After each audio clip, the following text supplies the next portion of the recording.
बिस्मिल्लाहिर्रहमानिर्रहीम। अस्सलाम वालेकुम।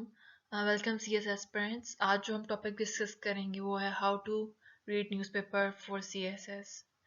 स्टार्टिंग में जब जो बिगनर्स होते हैं वो CSS पेपर जब पढ़ना स्टार्ट करते हैं तो उस पर बहुत ज़्यादा टाइम स्पेंड कर देते हैं 3 to 4 आवर्स, क्योंकि उनको टिप्स और ट्रिक्स स्ट्रेटजीज नहीं पता होती कि कौन सी वो रख के एनालाइज करके easily with in 30 minutes newspaper पढ़ सकते हैं। तो विद इन प्रैक्टिस आप ये सीख सकते हैं। आज मैं आपको कुछ टिप्स और ट्रिक्स बताऊंगी जिससे आप इंशाल्लाह विद इन 30 मिनट्स या 40 मिनट्स, जब आप प्रैक्टिस हो जाएगी आगे आपकी, तो आप विद इन 30 मिनट्स पढ़ सकेंगे न्यूज़पेपर फॉर CSS के लिए। ठीक है, क्योंकि CSS में टाइम मैनेजमेंट बहुत ज़्यादा इंपॉर्टेंट करती है। अगर आप न्यूज़पेपर के ऊपर इतना टाइम लगा देंगे तो बाकी सब्जेक्ट पढ़ने के लिए आपके पास टाइम नहीं रहेगा। तो आप न्यूज़पेपर पढ़ क्यों रहे होते हो, उसका पर्पस क्या है? पर्पस आपका फैक्ट्स है, स्टैट्स हैं, एनालिसिस रिपोर्ट अप्रोच है, वोकैबुलरी है, ओपिनियंस है। आपको फैक्ट और स्टैट्स चाहिए होता है जिसकी जो आपके पेपर से इंपॉर्टेंट रिलेटेड इंपॉर्टेंट है वो आप उसको राइट डाउन कर लेते हो। आपने अपनी एनालिसिस अप्रोच बिल्डअप करनी होती है ताकि जो पेपर में जो क्वेश्चंस आ रहे हैं आप उसको एनालाइज कर सको। इसके साथ ही साथ आपने अपनी वोकैबुलरी भी बिल्डअप करनी होती है। इसी के साथ साथ साथ आपने कैसे ओपिनियंस बनाने हैं आपने ये भी सीखना होता है। सो पर्पस हमारे फोर्स हैं। तो टाइम मैनेजमेंट सी एस के लिए, जब आप कोई भी कम्पिटेटिव एग्जाम कर रहे हो उसके लिए टाइम मैनेजमेंट बहुत ज़्यादा इंपॉर्टेंट है। तो उसके लिए आपको पता होना चाहिए कि आपके लिए कौन से टॉपिक्स ज़्यादा इंपॉर्टेंट है। उसके लिए आपको जो आपके कंपल्सरी सब्जेक्ट्स हैं उसका सिलेबस, एक दफ़ा अगर आप बिगनर हैं तो एक दफ़ा कंपल्सरी सब्जेक्ट्स का करंट अफेयर, पाक अफेयर का सिलेबस देख लें और अपने ऑप्शनल सब्जेक्ट्स का भी देख लें। फॉर एग्जांपल अगर आपका क्रिमिनोलॉजी है या जेंडर स्टडीज़ है या सोशोलॉजी है, इससे क्या होगा कि आपको आपके ज़हन में बैठ जाएगा कि इसके साथ साथ अगर पेपर में फॉर एग्जांपल अगर क्रिमिनोलॉजी से रिलेटेड कोई क्राइम्स का या डाटा आता है तो आप उसको इजीली मतलब कि उसको हाईलाइट कर लेंगे।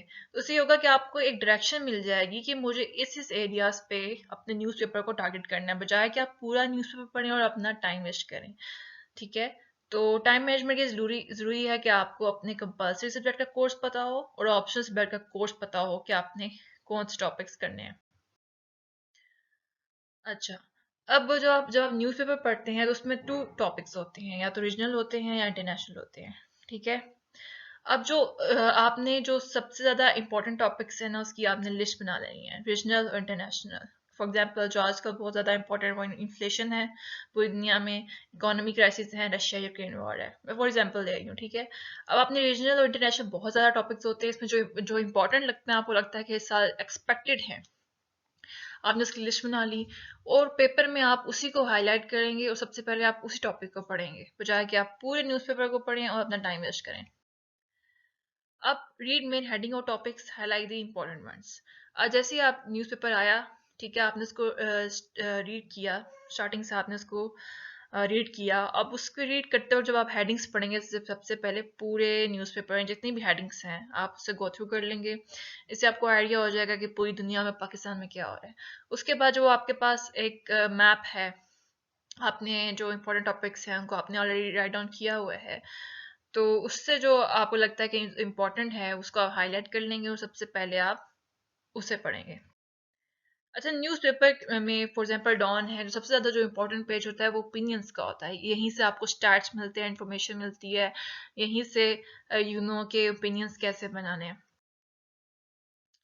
अब जब आप जो टॉपिक्स हैं उनको, इम्पोर्टेंट टॉपिक्स को हाईलाइट्स कर लेते हो तो उसमें जो इम्पोर्टेंट स्टैट और इन्फॉर्मेशन होती है आप उसको भी हाईलाइट कर लेते हो। और साथ ही आप एक फैक्ट बुक रख लो जिसमें आप स्टैट्स नोट डाउन करते रहो, या फिर MS वर्ड के ऊपर मतलब कि टॉपिक वाइज जो स्टैट और इन्फॉर्मेशन है उसको आप स्टोर करते जाओ। जब आप न्यूज़पेपर पढ़ रहे हो तो आपको एक पर्पस इनहेंस वोकैबुलरी भी होता है। अब उसमें ये नहीं है कि आप पूरा न्यूज़पेपर पढ़ो 3 to 4 आवर्स के लिए, आपको लगेगा आपकी वोकैबुलरी बहुत इनहेंस हो जाएगी। नहीं, ये बहुत रॉन्ग वे है। आपने जो टॉपिक्स हाईलाइट किए हैं इंपॉर्टेंट, उसमें जो वोकैबुलरी आपको नजर आ रही है और जो आपको लगता है आपको उसका मीनिंग नहीं आ रहा, तो आप उसका यूसेज देखें, इस वोकैबुलरी को यूज कैसे किया गया, उस वोकैबुलरी का मीनिंग क्या है। ठीक है, ये राइट अप्रोच है। ये नहीं है कि आप पूरा न्यूज़पेपर A to Z पढ़ें। आपने सबसे पहले पढ़ना ही वही टॉपिक है जो कि इम्पोर्टेंट है। और अब रिटर्न प्रैक्टिस भी ज़रूरी है। अब आपने न्यूज़पेपर पढ़ लिया, अब आपने उसमें से जो सबसे ज़्यादा जो इम्पोर्टेंट टॉपिक आपको लग रहा है, मोस्ट इम्पोर्टेंट वन, उसको आपने ए टू जी रीड कर लिया, उसमें से आपने मेन पॉइंट्स बना लिए। ठीक है, अब उस मेन पॉइंट्स की आप प्रेसी लिख लें या समरी लिख लें विद इन 3 to 4 और 5 लाइन्स। ठीक है, इससे आपकी रिटर्न प्रैक्टिस भी हो जाएगी। अब रीडिंग न्यूज़पेपर टेक्निक ये होती है कि सबसे पहले आपने फर्स्ट करेंगे, अगर मेरा ये फर्स्ट पेज है, इसमें मुझे जो इम्पोर्टेंट टॉपिक लगेंगे मैं उसको क्या करूँगी, हाईलाइट कर लूँगी। सही।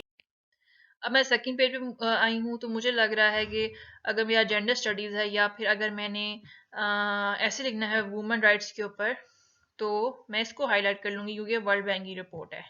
ठीक है, इसको मैंने हाईलाइट कर लिया। अब इसको मैं ए टू जी रीड करूँगी और इसमें जो वर्ल्ड बैंक की रिपोर्ट है वो अपनी मैं स्टैट बुक में राइट डाउन लिख लूँगी। ठीक है, राइट डाउन कर लूँगी।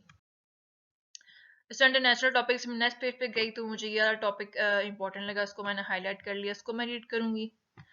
ठीक हो गया, ये यूएस और पाकिस्तान से रिलेटेड है। ठीक है, तो इसमें अब जो मुझे इंपॉर्टेंट स्टैट लगेगा वो मैं राइट डाउन कर लूंगी। ठीक है, ये भी एक इंटरनेशनल टॉपिक है।